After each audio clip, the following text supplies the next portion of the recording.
Jail হত্যা দিবস স্মরণে পুরাতন কেন্দ্রীয় কারাগারের সামনে মোমবাতি প্রজ্বলন। বিচার হলেও হত্যাকারীদের অনেকে এখনো শাস্তি না পাওয়ায় ক্ষোভ স্বজনদের। দুদকের দুর্নীতির মামলায় কক্সবাজারের সংসদ সদস্য আব্দুর রহমান বদির 3 বছরের কারাদণ্ড, 10 লাখ টাকা জরিমানা। ব্রাহ্মণবাড়িয়ায় হামলার আগে 2 সমাবেশেই উস্কানিমূলক বক্তব্য দেন চেয়ারম্যান মেম্বাররা। অভিযোগ ক্ষতিগ্রস্তদের কাউকেই ছাড় দেওয়া হবে না, আশ্বাস আওয়ামী লীগ নেতাদের। প্যাকেজ ভ্যাট পুনর্বহাল ও হয়রানি বন্ধের দাবিতে ব্যবসায়ীদের ধর্মঘট, রাজধানীতে দোকানপাট বন্ধ। সমস্যার সমাধানে প্রধানমন্ত্রীর হস্তক্ষেপ কামনা।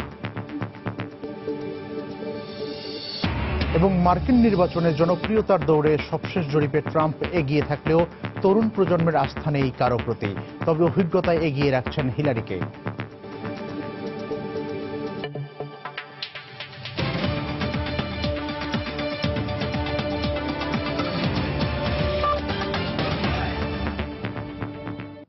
প্রবাসী সময়ের সঙ্গে আছি আমি মিজানুর রহমান খবির। ঐতিহাসিক জেল হত্যা দিবস আজ। 1975 সালের এই দিনে মুক্তিযুদ্ধ পরিচালনাকারী বাংলাদেশের প্রথম অস্থায়ী রাষ্ট্রপতি সৈয়দ নজরুল ইসলাম, প্রধানমন্ত্রী তাজউদ্দিন আহমদ, মন্ত্রিসভার সদস্য ক্যাপ্টেন এম মনসুর আলী এবং AHM কামরুজ্জামানকে ঢাকা কেন্দ্রীয় কারাগারে বন্দী অবস্থায় নির্মমভাবে হত্যা করা হয়। জাতীয় এই 4 নেতা দেশের স্বার্থে কোনো অন্যায়ের সঙ্গে আপোষ করেননি কখনো, তাই তো এখনো তাদের পরিবার গর্ববোধ করেন এই বীরদের আত্মত্যাগের কথা স্মরণ করে। জেল হত্যা দিবস নিয়ে রোজিনা রুজির বিশেষ রিপোর্ট। বাঙালি জাতিকে নেতৃত্বশূন্য করতেই 1975 সালের 3রা নভেম্বর কারাগারের ভেতরে হত্যা করা হয় জাতির এই সূর্য সন্তানদের। দেশের সকল আন্দোলনেই তারা ছিলেন বঙ্গবন্ধুর ঘনিষ্ঠ সহচর। বঙ্গবন্ধুকে হত্যার পর খন্দকার মোশতাক আহমেদের নেতৃত্বে ষড়যন্ত্রকারীরা জাতীয় 4 নেতাকে তাদের সরকারে যোগদানের প্রস্তাব দেয়। এই প্রস্তাবে রাজি না হয় নির্মমভাবে জীবন দিতে হয় তাদেরকে। এই মানুষগুলোর রাজনৈতিক পরিচয়ের পাশাপাশি ছিল সুন্দর পারিবারিক জীবন, তবে তাদের কাছে পরিবার কখনোই মুখ্য হয়ে ওঠেনি। তাই তো স্মৃতিচারণ করতে গিয়ে আবেগ আপ্লুত হয়ে পড়েন কামরুজ্জামানের সহধর্মিনী। জেলের ভিতরে রাতের অন্ধকারে আমি তো 7 দিন আগে দেখা করে আসছি আর কি হ্যারাসমেন্ট তাদের করেছে, খাবার নিয়ে সবকিছু নিয়ে কয়েদিদের ঘরে বসাইতো আমাদেরকে, ওনাকে নিয়ে ডেকে আনা হতো জেলের ভিতর থেকে। এখন এসে বসে 20 মিনিট সময় দিত আমাদের। যাওয়ার সময় খেলে বলে গেল যে তোমাদের দেখার কেউ থাকলো না। দেশের জন্য প্রাণ দেওয়া এই জাতীয় 4 নেতাকে স্মরণ করে এখনো গর্ববোধ করেন তাদের সন্তানরা। বঙ্গবন্ধু যত সমহিমায় জেগে উঠবেন, তার সঙ্গে 4 নেতা অটোমেটিক্যালি তাদের নামটা আসবে। পাঠ্যপুস্তকেও এখন যেটুকু লেখা হচ্ছে সে লেখাগুলো বিভিন্নভাবে সিলেবাসগুলোতে আরো বেশি করে সন্নিবেশিত হবে। তিনি সবসময় বলতেন, তরুণ প্রজন্ম হলো অদম্য শক্তির অধিকারী, তাদেরকে সঠিক পথে পরিচালনা করার দায়িত্ব আমাদের সকলের। তবে হত্যাকারীদের বিচার হলেও এখনো অনেকে শাস্তির বাইরে থেকে যাওয়ায় ক্ষোভ প্রকাশ করেন তারা। এই খুনিদেরকে আশ্রয় প্রস্তুতি দেওয়া হয়েছে, তাদের বিদেশে পাঠিয়ে দেওয়া হয়েছে, যে কারণে অনেকে কিন্তু বাইরে আছে। যারা পলাতক আছেন তাদেরকে এনে আবার দণ্ড কার্যকর করার জন্য আমাদের প্রচেষ্টা অব্যাহত আছে। কারা কারা জড়িত ছিল, ষড়যন্ত্র কোথায় হয়েছে, ওই সময় তারা এটা প্ল্যানটা করলো কিভাবে, এটা কিন্তু মানে জাতির জানলে ভালো হয়।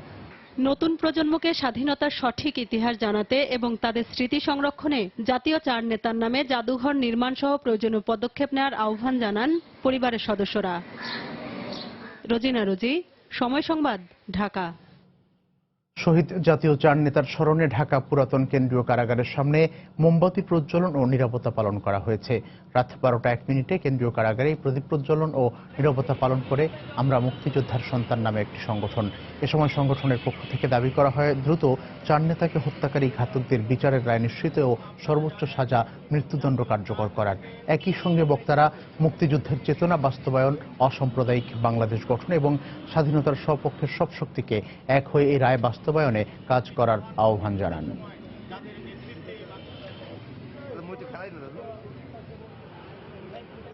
দুদকের করা দুর্নীতি মামলায় কক্সবাজার 4 আসনের আওয়ামী লীগের সংসদ সদস্য আব্দুর রহমান বদিকে 3 বছরের কারাদণ্ড দিয়েছেন আদালত। বুধবার ঢাকার বিশেষ জজ আদালত 3-এর বিচারক আবু আহমেদ জমাদার এই রায় ঘোষণা করেন। এছাড়া বদিকে 10 লাখ টাকা জরিমানা, অনাদায়ে 3 মাসের কারাদণ্ডেরও আদেশ দেওয়া হয়েছে।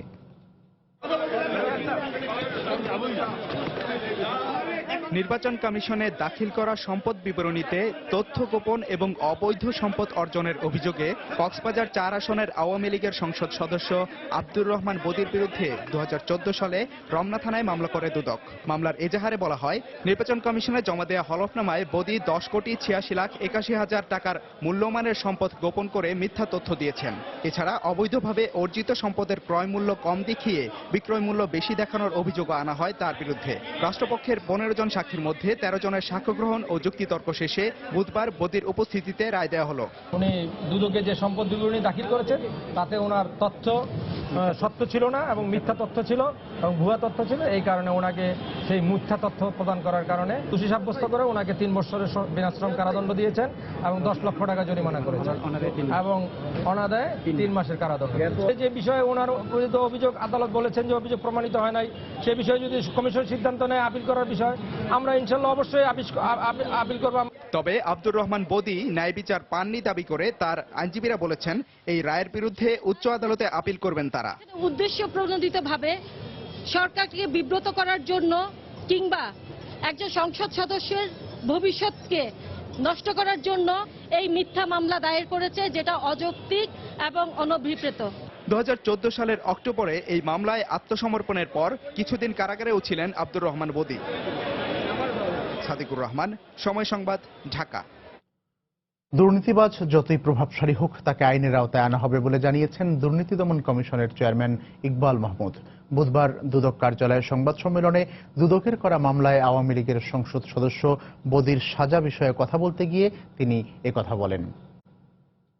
প্রভাবশালীদের আইনের আওতায় আনা হবে, এইটি আমরা দ্ব্যর্থহীনভাবে বলতে চাই এবং দৃঢ় কণ্ঠে দৃঢ় উচ্চারণে বলতে চাই যে প্রভাবশালী শুধু প্রভাবশালী নয়, যারাই দুর্নীতির সঙ্গে সম্পৃক্ত থাকবেন তাদের সবাইকেই আইনের আওতায় আসতে হবে। আমাদের সক্ষমতার যথেষ্ট অভাব রয়েছে আমাদের মধ্যে। আমি আবারও বলছি, আমরা যে ভালোভাবে কাজ করতে পারছি কথাটা সঠিক নয়, আমাদের কাজে গাফিলতি আছে, আমরা সময়বদ্ধ সময়টা মানি না অনেক সময়। ব্রাহ্মণবাড়িয়ায় হিন্দুপাড়ায় হামলার আগে করা 2 সমাবেশেই উস্কানিমূলক বক্তব্য দিয়েছিলেন স্থানীয় চেয়ারম্যান মেম্বাররা। ক্ষতিগ্রস্ত এলাকা পরিদর্শনে গিয়ে এমন তথ্যই শুনলেন ব্রাহ্মণবাড়িয়া জেলা আওয়ামী লীগের সভাপতি রআম উবাইদুল মুক্তাদির চৌধুরী। একই সাথে এই ঘটনায় জড়িত কাউকে ছাড় দেওয়া হবে না বলেও আশ্বাস দিয়েছেন তিনি। বুধবার ক্ষতিগ্রস্ত এলাকা পরিদর্শন করেন আওয়ামী লীগের প্রতিনিধি দল। এ সময় ভুক্তভোগীদের কাছ থেকে হামলার ঘটনার বিস্তারিত জানতে চান তারা। স্থানীয়রা অভিযোগ করেন, উপজেলা আওয়ামী লীগের সাধারণ সম্পাদক ও নাসিরনগর উপজেলা চেয়ারম্যান এটিএম মনিরুজ্জামান এবং চাপড়তলা ইউনিয়ন পরিষদ আওয়ামী লীগের সভাপতি সুরুজ আলীর উস্কানিমূলক বক্তব্যের পরই হামলার ঘটনা ঘটে। এদিকে একই সময়ে ঘটনাস্থল পরিদর্শন করেন বাংলাদেশ হিন্দু বৌদ্ধ খ্রিস্টান ঐক্য পরিষদের সাধারণ সম্পাদক অ্যাডভোকেট রানা দাশগুপ্ত। এছাড়া আইন ও সালিশ কেন্দ্রের নির্বাহী পরিচালক সুলতানা কামাল সহ 8 সদস্যের প্রতিনিধি দলও ঘটনাস্থল পরিদর্শনে যান।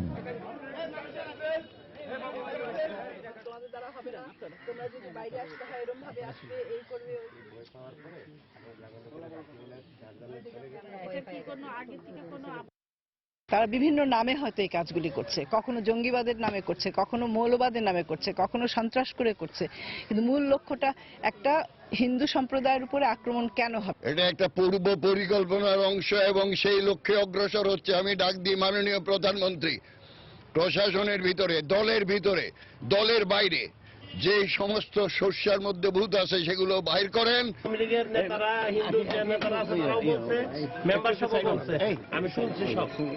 আমরা এগুলো দেখতেছি। বিদ্যমান যে রাজনৈতিক শক্তি এই নাসিরনগরে আছে, আমি সেই রাজনৈতিক শক্তিকে এক্সপ্লেইন করতে চাই না, তাদের অনেকের উস্কানি এখানে থাকতে পারে বলে আমি মনে করি। প্রশাসনকে আমি বলবো, আমি তো নিজে দাবি করেছি যে এখানকার যে পুলিশ প্রশাসন এবং সিভিল প্রশাসন উভয়টাকে এখান থেকে উইথড্র করার জন্য।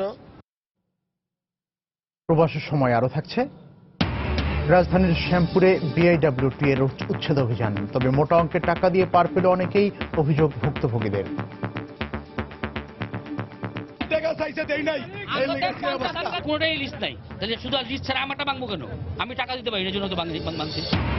এবং ঢাকা মেডিকেল কলেজ হাসপাতালে 6 আনসার সদস্যের বিরুদ্ধে এক তরুণীকে আটকে রেখে গণধর্ষণের অভিযোগ, 5 সদস্য প্রত্যাহার সহ একজনকে বদলি।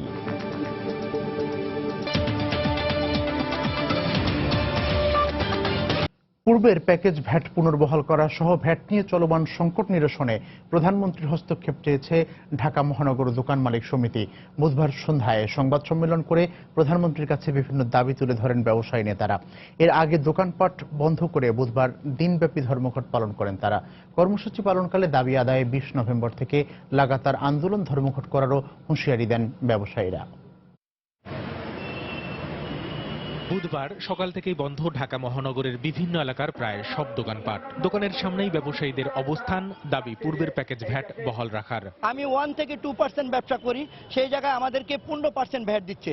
যেখানে আমি 1% প্রফিট করি সেখানে 15% ভ্যাট আমি কিভাবে দিব? আমরা মাননীয় প্রধানমন্ত্রীর দৃষ্টি আকর্ষণ করছি, উনি যাতে আমাদের ব্যবসায়ীদেরকে দেখেন এবং এই ভ্যাটের যে যন্ত্রণা থেকে আমাদেরকে মুক্তি দেয়। এ সময় ভ্যাট আদায়ের নামে রাজস্ব কর্মকর্তাদের হয়রানি বন্ধেরও দাবি জানান তারা। খাতাপত্র দোকান থেকে যখন তখন এসে সিজ করে নিয়ে যাচ্ছে। কোনো সুনির্দিষ্ট নিয়ম কানুন নাই, তারা যার কাছ থেকে যা নিতে পারতেছে সেটাই নিতেছে। দাবি আদায় না হলে লাগাতার আন্দোলনের মুখে আগামী অর্থ বছর থেকে ভ্যাট আইন কার্যকরে বাধার মুখে পড়বে এনবিআর, এমন হুঁশিয়ারিও দেন ব্যবসায়ী নেতারা। দাবি মেনে নিলে ব্যবসায়ীরা স্বস্তি বোধ করবে এবং 2012 সালের আইনটা যে আগামীতে শুরু করতে যাচ্ছে 2017 জুলাইতে, তাহলে আমি মনে করি কোনো বাধা থাকবে না। আর যদি এই সমস্যা রেখে দেয় তাহলে 2017 সালের আইনকে তারা সহজে ইমপ্লিমেন্ট করতে পারবে না। আমাদের দাবি হলো পূর্বের ন্যায় প্যাকেজ ভ্যাটের আওতা বহাল করা হোক। ধর্মঘট পালনকালে দাবি আদায়ে 20 নভেম্বর থেকে লাগাতার আন্দোলনের ঘোষণা দেওয়া হয় ব্যবসায়ীদের পক্ষ থেকে। পরে সন্ধ্যায় নিজেদের এই কঠোর অবস্থান থেকে সরে এসে চলমান ভ্যাট সমস্যা নিরসনে প্রধানমন্ত্রীর হস্তক্ষেপ কামনা করে ঢাকা মহানগর দোকান মালিক সমিতি। 20 তারিখে যে আলটিমেটাম দেওয়া হয়েছে, আমি মনে করি ব্যবসাবন্ধন সরকারকে আলটিমেটাম দেওয়া আমাদের জন্য সমীচীন হবে না। প্রধানমন্ত্রী উনি ইচ্ছা করলে এটা ডেকে এনে আলাপ আলোচনার মাধ্যমে একবারে শেষ করে দিতে পারে। আমরা মহানগরের সাধারণ ব্যবসায়ীরা আমরা ওনার কাছে অনেক অনেক আশাবাদী। সংবাদ সম্মেলনে আলোচনা সাপেক্ষে ভ্যাট কাঠামো নির্ধারণ করা হলে ভ্যাট আদায়ে এনবিআরকে সহযোগিতা করারও আশ্বাস দেন ব্যবসায়ী নেতারা। কামরুল হাসান সবুজ, সময় সংবাদ, ঢাকা। এবারে মার্কিন নির্বাচনের খবর।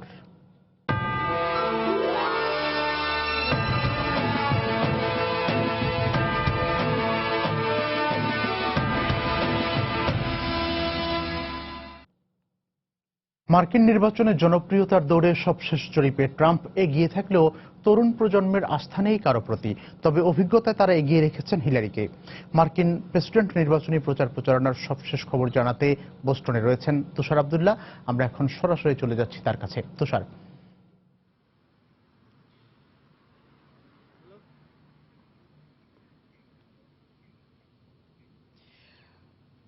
মার্কিন যুক্তরাষ্ট্রের নির্বাচন প্রতি মুহূর্তে নাটকীয় মোড় নিচ্ছে। আমি এখন বুদ্ধিভিত্তিক যে শহর মার্কিন যুক্তরাষ্ট্রের সেই বোস্টনের হার্ভার্ডে আছে, হার্ভার্ড বিশ্ববিদ্যালয়ে আছে।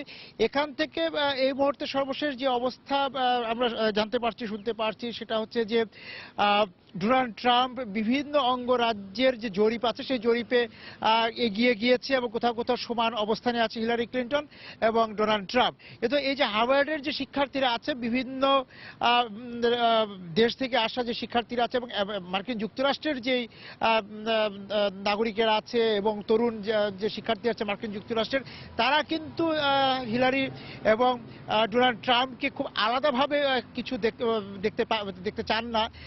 তারা ডোনাল্ড ট্রাম্প এবং হিলারি ক্লিন্টন কাউকেই খুব বিশ্বস্ত এবং বলে ভাবছে না। তবে যেহেতু হিলারি ক্লিন্টনের 30 বছরের অভিজ্ঞতা আছে রাজনীতি বা প্রশাসনের সঙ্গে, সেখানে তাকে একটু এগিয়ে রাখছেন এই আর কি। এর বেশি তারা মনে করছেন যে এবার যে নির্বাচনের যে ইশতেহার আছে, নির্বাচনে এইবার প্রথমবারের মতো যে ধরনের কটূক্তি, অসততা এবং অস্বচ্ছতার বিষয়গুলো এসছে, এটা এর আগের কোনো নির্বাচনের ক্ষেত্রে আসেনি। সেই হিসাবে এই দুই প্রেসিডেন্ট প্রার্থী নিয়ে আমরা দেখলাম যে হার্ভার্ড বা MIT-র শিক্ষার্থীরা অনেকে তো কথা বলতেই চাচ্ছেন না, কারণ তারা বলছেন যে এই প্রেসিডেন্ট নির্বাচন নিয়ে কথা বলতে তারা বিব্রত বোধ করছেন। তা যাই হোক, আমরা এই হার্ভার্ড থেকে নিউ হ্যাম্পশায়ারের দিকে চলে যাব। নিউ হ্যাম্পশায়ারে যে আমরা সেখান থেকে আমরা জানি যে প্রাইমারি ধরেন নির্বাচন যেটা হয় যে কারা প্রার্থী হবে, সেইখানে মার্কিন যুক্তরাষ্ট্রের নির্বাচন নিয়ে সেখানকার অধিবাসীরা বা বাসিন্দারা ভোটাররা কি ভাবছেন শেষ মুহূর্তে এই নির্বাচনের বাকি কয়েকদিনকে সামনে রেখে, সেই কথা আমরা জানাবো নিউ হ্যাম্পশায়ার থেকে কবির। তুষার আব্দুল্লাহ জানাচ্ছিলেন বোস্টন থেকে, তিনি সেখান থেকে মার্কিন নির্বাচনী প্রচারণার শেষ মুহূর্তের খবরাখবর জানাচ্ছিলেন। দর্শক, সময় সংবাদের নিউ ইয়র্ক স্টুডিওতে আজ সময় সংলাপের আয়োজনে আমাদের বার্তা প্রধান তুষার আব্দুল্লাহর সঙ্গে যোগ দিয়েছিলেন সাংবাদিক হাসান ফেরদৌস। আমরা সেই অনুষ্ঠানের কিছু অংশ দেখে আসি।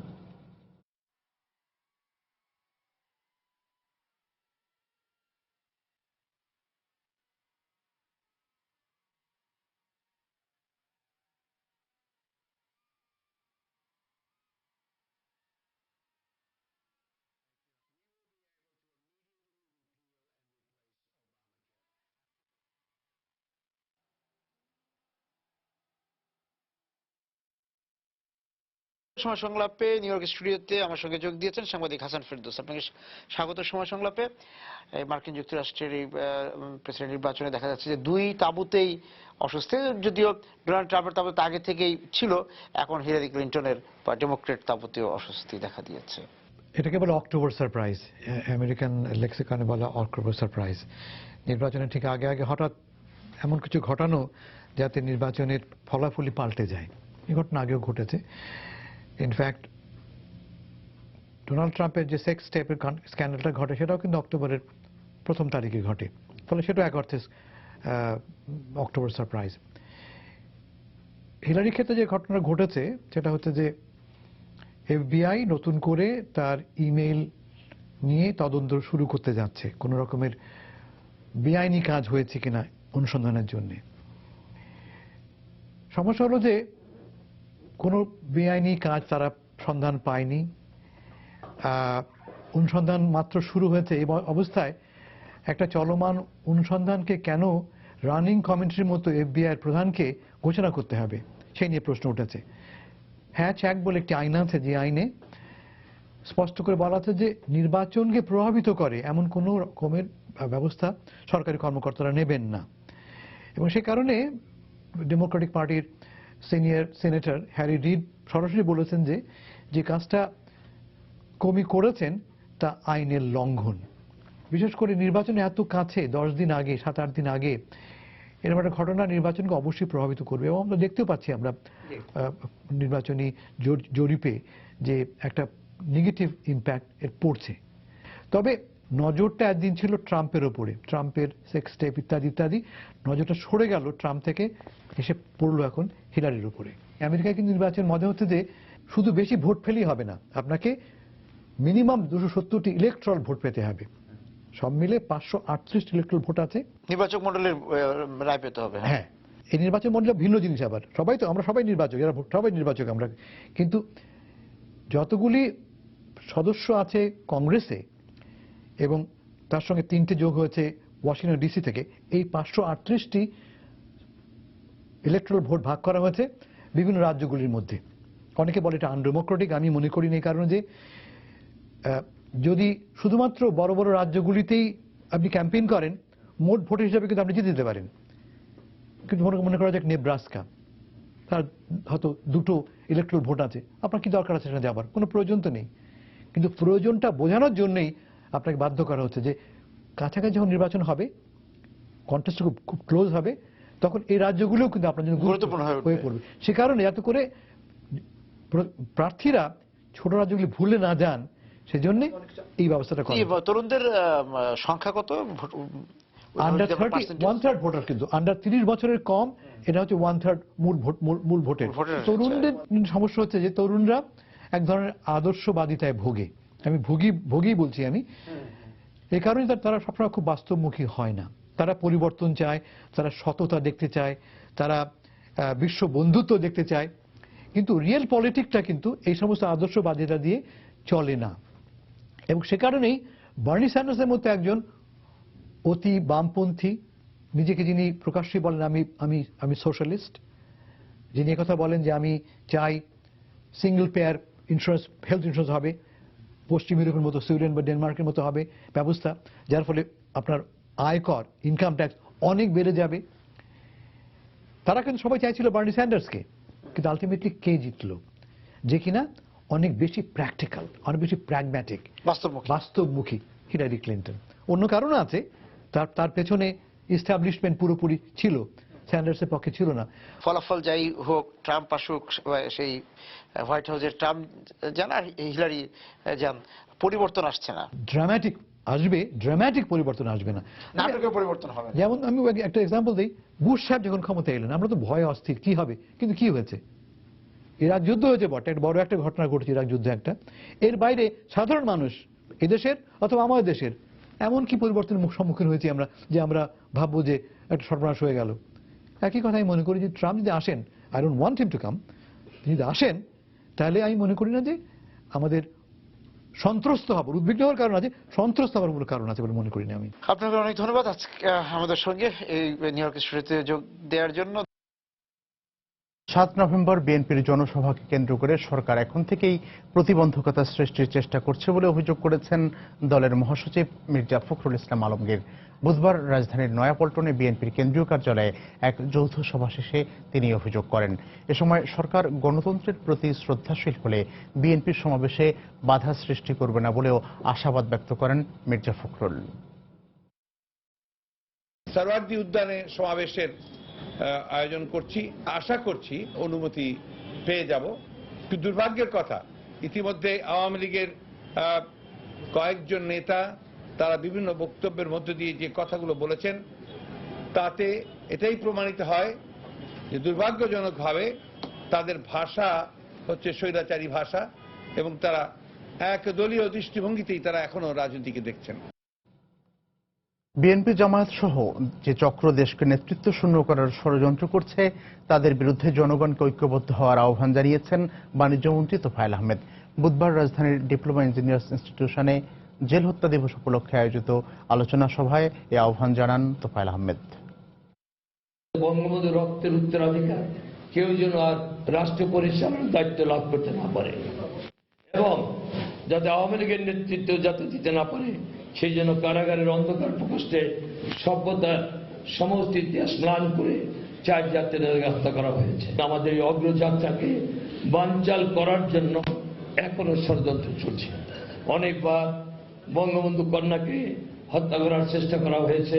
আমাদের বিরোধী যারা, বিশেষ করে বিএনপি, আমরা যারা মুক্তিযুদ্ধ করেছি, হাতিয়ার তুলে নিয়ে যুদ্ধ করেছি, সকলকে আমি অনুরোধ জানাবো যে আসুন আমরা ঐক্যবদ্ধ থাকি।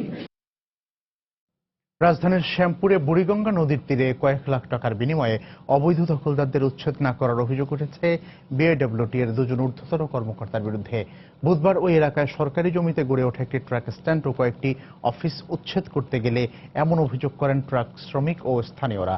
এছাড়া ট্রাক শ্রমিকরা অভিযোগ করেন তাদের কাছেও মোটা অঙ্কের টাকা দাবি করে না পাওয়ায় ওই 2 কর্মকর্তা উচ্ছেদ অভিযান পরিচালনা করেছেন।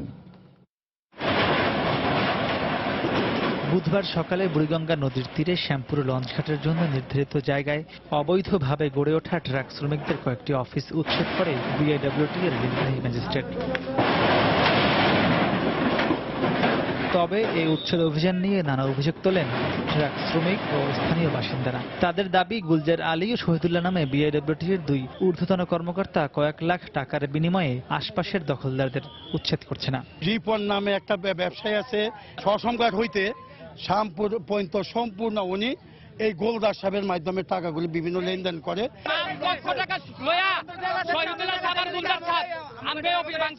নদীর পার এখনো 200 ফিট জেটি বান্ধা ডেজার রাখা হয়েছে, ওই ডেজারের প্রতি এখন কোনো ইন্টারেস্ট কিছু বলে না কেন, তাতেই বুঝতে হবে ওই জায়গা থেকে এটা কিছু ইন্টারেস্ট, কিছু লাভ ভোগ করে। 50,000 টাকা খরচ করে আইডব্লিউর যত অফিসার আছে আয়োজন করেছি, এখন টাকা চাইছে দেই নাই, এই লেগেছে অবস্থা। কোনোটাই লিস্ট নাই, তাহলে শুধু লিস্ট ছাড়া আমারটা ভাঙবো কেন? আমি টাকা দিতে পারি, এই জন্য তো ভাঙছে, যারা টাকা দিচ্ছে এরা তো ভাঙে নিয়ে করা। এই অভিযোগ অস্বীকার করে আশপাশের জমি একটি সরকারি বাহিনীর অধীনে আছে বলে দাবি করেন অভিযুক্ত 2 কর্মকর্তা। যেটা আমরা উচিত করতেছি তার ক্ষতি হচ্ছে, তাতে সে বলবে। আর আমারও কথা আছে, এটা মিথ্যা কথা, সব বানোয়াট কথা আছে। আপনি লক্ষ্য করে দেখেন আর কোনো কিন্তু অবৈধ স্ট্রাকচার নাই। আর যেটা আপনি এটা দেখছেন এটা আমাদের আনসারদের থাকার জন্য এটা ক্যাম্প করা হয়েছিল। আপনারা তাদের কাছে টাকা দাবি করেছেন, দেয়নি বলে উচ্ছেদ করেছে, এটা তারা অভিযোগ করতেছে। এটা তারা অভিযোগ করেছে, এটা মিথ্যা অভিযোগ। এদিকে টাকার বিনিময়ে উচ্ছেদ না করার অভিযোগটি আমলে নিয়ে দুই কর্মকর্তার বিরুদ্ধে বিআইডব্লিউটি এর প্রধান কার্যালয়ে রিপোর্ট করা হবে বলে জানিয়েছেন নির্বাহী ম্যাজিস্ট্রেট। আসলে এই ধরনের ঘটনা যদি ঘটে তাহলে কিন্তু পুরো কর্তৃপক্ষের যে কাজটা, আমরা যে উচ্ছেদ কার্যক্রম পরিচালনা করতে এসেছি, তখন কিন্তু এগুলো নিয়ে বিভিন্ন কথা হয় বা সন্দেহ দেখা দেয়। এই বিষয়টা নিয়ে আমি কথা বলবো আমার ঊর্ধ্বতন কর্তৃপক্ষের কাছে। মাহমুদ রাকিব, সময় সংবাদ, ঢাকা। প্রবাসের সময় আরো থাকছে। ইংল্যান্ডের বিপক্ষে ইতিহাস গড়া পারফরমেন্সের পুরস্কার পেলেন মেহেদী হাসান মিরাজ। খুলনায় বাড়ি তৈরি করে দেওয়ার নির্দেশ প্রধানমন্ত্রী শেখ হাসিনার।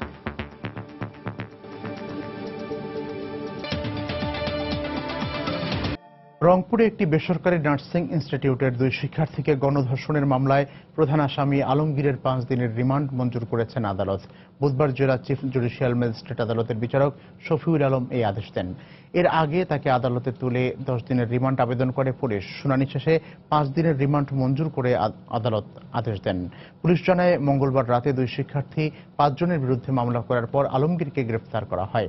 এছাড়া বাকি আসামিদের ধরতে অভিযান চলছে। এদিকে বুধবার দুই শিক্ষার্থীকে শারীরিক পরীক্ষার জন্য রংপুর মেডিকেলে নেওয়া হলেও এখনো কোনো রিপোর্ট পাওয়া যায়নি। গত বৃহস্পতিবার রাতে দুই ছাত্রী তার সহপাঠী নিমাইয়ের হোস্টেলে গেলে একই প্রতিষ্ঠানের 3য় বর্ষের ছাত্র আলমগীর নিজের রুমে ডেকে নেয়। পরে তার সহযোগীদের নিয়ে দুই শিক্ষার্থীকে ধর্ষণ করে বলে অভিযোগ করেন তারা। বিষয়টি নার্সিং ইনস্টিটিউটের অধ্যক্ষকে জানানোর পর 3 সদস্যের তদন্ত কমিটি গঠন করেন তিনি। ঢাকা মেডিকেল কলেজ হাসপাতালে আটকে রেখে এক তরুণীকে গণধর্ষণের অভিযোগ উঠেছে 6 আনসার সদস্যের বিরুদ্ধে। গত বৃহস্পতিবার রাতে হাসপাতালের ক্যান্সার ডিপার্টমেন্টের আউটডোরে এই ঘটনা ঘটে। ধর্ষণের শিকার মেয়েটিকে বুধবার বিকেলে ওয়ান স্টপ ক্রাইসিস সেন্টার থেকে জিজ্ঞাসাবাদের জন্য শাহবাগ থানায় নিয়ে আসা হয়। এদিকে অভিযুক্ত এক আনসার সদস্যকে ঢাকা মেডিকেল থেকে আগারগাঁও পরিবেশ অধিদপ্তরে বদলি করা হয়েছে। অন্য 5 সদস্যকে প্রত্যাহার করে নিয়েছেন কর্তৃপক্ষ।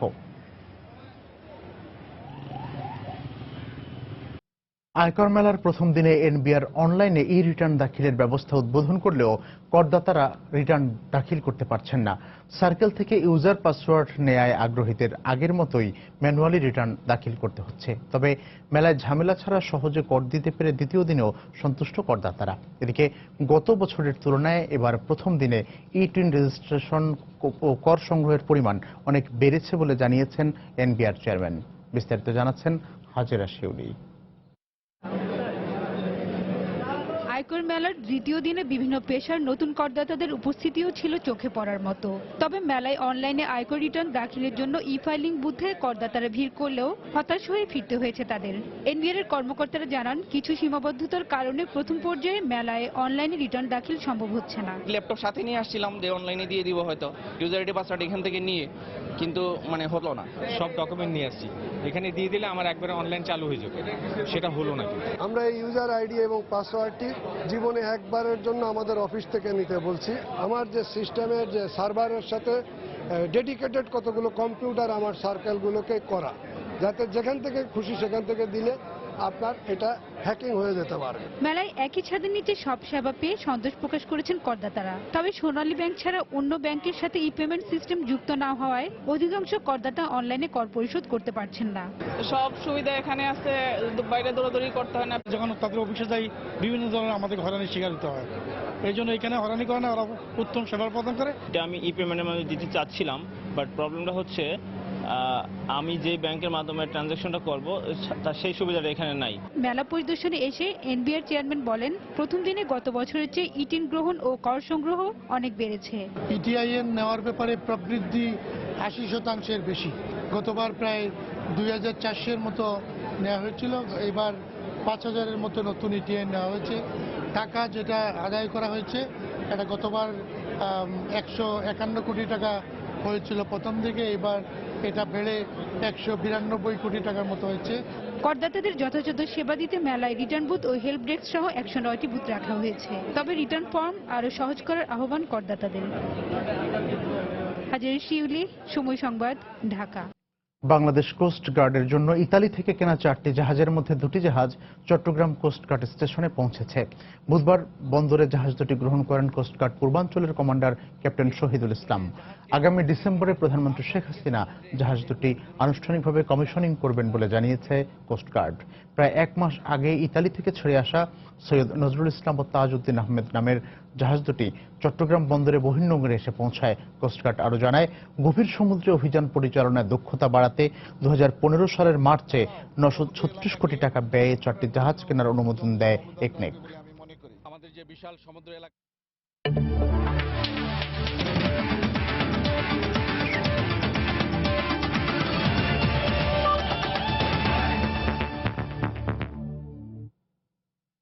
ক্রিকেটার মেহেদী হাসান মিরাজের পরিবারের জন্য খুলনায় বাড়ি তৈরি করে দেওয়ার ঘোষণা দিয়েছেন প্রধানমন্ত্রী শেখ হাসিনা।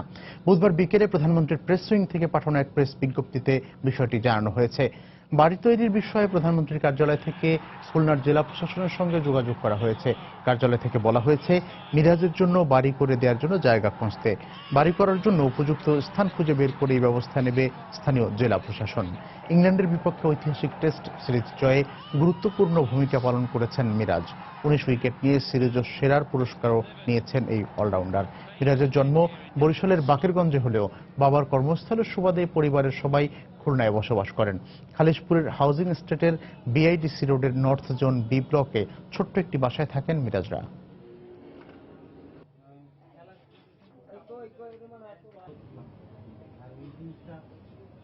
ক্রিকেট বিশ্বে বাংলাদেশ এখন বড় দল। ইংল্যান্ডের বিপক্ষে টাইগারদের ঐতিহাসিক টেস্ট জয়ের পর সময় সংবাদে এমনটাই জানিয়েছেন বাংলাদেশের সাবেক কোচ ডেভ হোয়াটমোর। সেই সাথে ইংলিশদের বিপক্ষে মুশফিকদের পারফরমেন্সে মুগ্ধ হয়েছেন বিপিএলে বরিশাল বুলসের দায়িত্ব নেয়া এই অজি। আর টাইগারদের নিউজিল্যান্ড সফর চ্যালেঞ্জিং হলেও বাংলাদেশ ভালো করবে বলেও মন্তব্য করেছেন তিনি। বাংলাদেশের সাথে তার সন্ধিটা খুব পুরনো। এদেশের ক্রিকেটের সঙ্গে ডেভ হোয়াটমোরের সম্পর্কটাও হৃদয়ের। শেষবার বাংলাদেশে এসেছিলেন জিম্বাবুয়ে দলের কোচ হিসেবে, এবারের আগমনটাও কোচ হয়ে। বিপিএল ফ্র্যাঞ্চাইজি বরিশাল বুলসের দায়িত্ব নিয়েছেন এই অজি। বাংলাদেশের ক্রিকেটের উত্থানটা হোয়াটমোরের হাত ধরেই। কার্ডিফে অজি বধ 2007 বিশ্বকাপে ভারত দক্ষিণ আফ্রিকার মতো পরাশক্তিকে হারানো। বাংলাদেশের প্রথম টেস্ট জয়টাও আসে তার অধীনেই। সম্প্রতি ইংল্যান্ডকে হারিয়ে টেস্টে টাইগাররা পেয়েছে সেরা সাফল্য। হোয়াটমোরের চোখে বিশ্ব ক্রিকেটে এখন বড় দল তার প্রিয় বাংলাদেশ। ইংল্যান্ডের মতো দলের বিপক্ষে বাংলাদেশের এমন বড় ব্যবধানে জয়টা সত্যি অসাধারণ ছিল। বিশ্ব ক্রিকেটে বাংলাদেশের অবস্থানটাও এখন অনেক শক্ত। এক সেশনে ইংল্যান্ডের 10 উইকেট তুলে নেওয়াটাও কঠিন একটা কাজ। বাংলাদেশ যা খুব সহজেই করে দেখিয়েছে। বাংলাদেশের পারফরমেন্সে আমি মুগ্ধ। হোম কন্ডিশনে বাংলাদেশ অপ্রতিরোধ্য, তবে সামনের দিনগুলোতে মাশরাফি মুশফিকদের খেলতে হবে দেশের বাইরে ভিন্ন কন্ডিশনে। আগামী মাসে শুরু হতে যাওয়া নিউজিল্যান্ডের বিপক্ষে সিরিজটি কঠিন হলেও হোয়াটমোরের বিশ্বাস মানসিক দৃঢ়তাই এগিয়ে রাখবে বাংলাদেশকে। কোনো দলের জন্যই নিউজিল্যান্ডের কন্ডিশন সহজ নয়। বাংলাদেশকেও সেখানে কঠিন চ্যালেঞ্জের মুখে পড়তে হবে। তবে আমার বিশ্বাস সেখানে ছেলেরা ভালো করবে। তাদের মধ্যে জয়ের অভ্যাস তৈরি হয়েছে, সেই মানসিকতাই তাদের এগিয়ে রাখবে। এবারই প্রথম বাংলাদেশের ঘরোয়া লিগের কোন দলের দায়িত্ব নিয়েছেন 62 বছর বয়সী এই কোচ। গেল আসরে অল্পের জন্য শিরোপা হাতছাড়া হয়েছিল বরিশাল বুলসের, তবে এবার শিরোপার চ্যালেঞ্জ নিতে প্রস্তুত হোয়াটমোর। বরিশাল বুলসের সঙ্গে কাজ করতে আমি মুখিয়ে আছি। গেল আসরের অনেকেই এবার নেই, তবে তরুণ ও অভিজ্ঞদের সমন্বয়ে দলটি বেশ ভারসাম্যপূর্ণ হয়েছে। এখনই বলবো না আমরা শিরোপা জিতবো, তবে ভালো কিছুই করতে চাই। সাজিদ মুস্তাহিদ, সময় সংবাদ, ঢাকা। এ পর্যায়ে শীর্ষ সংবাদ জানিয়ে দিচ্ছি আরেকবার। জেল হত্যা দিবস স্মরণে পুরাতন কেন্দ্রীয় কারাগারের সামনে মোমবাতি প্রজ্বলন। বিচার হলেও হত্যাকারীদের অনেকে এখনো শাস্তি না পাওয়ায় ক্ষোভ স্বজনদের। দুদকের দুর্নীতি মামলায় কক্সবাজারের সংসদ সদস্য আব্দুর রহমান বদির 3 বছরের কারাদণ্ড, 10 লাখ টাকা জরিমানা। ব্রাহ্মণবাড়িয়ায় হামলার আগে 2 সমাবেশেই উস্কানিমূলক বক্তব্য দেন চেয়ারম্যান মেম্বাররা। অভিযোগ ক্ষতিগ্রস্তদের, কাউকেই ছাড় দেওয়া হবে না, আশ্বাস আওয়ামী লীগ নেতাদের। প্যাকেজ ভ্যাট পুনর্বহাল ও হয়রানি বন্ধের দাবিতে ব্যবসায়ীদের ধর্মঘট। রাজধানীতে দোকানপাট বন্ধ। সমস্যা সমাধানে প্রধানমন্ত্রীর হস্তক্ষেপ কামনা। এবং মার্কিন নির্বাচনে জনপ্রিয়তার দৌড়ে সবশেষ জরিপে ট্রাম্প এগিয়ে থাকলেও তরুণ প্রজন্মের আস্থা নেই কারো প্রতি, তবে অভিজ্ঞতা এগিয়ে রাখছেন হিলারিকে।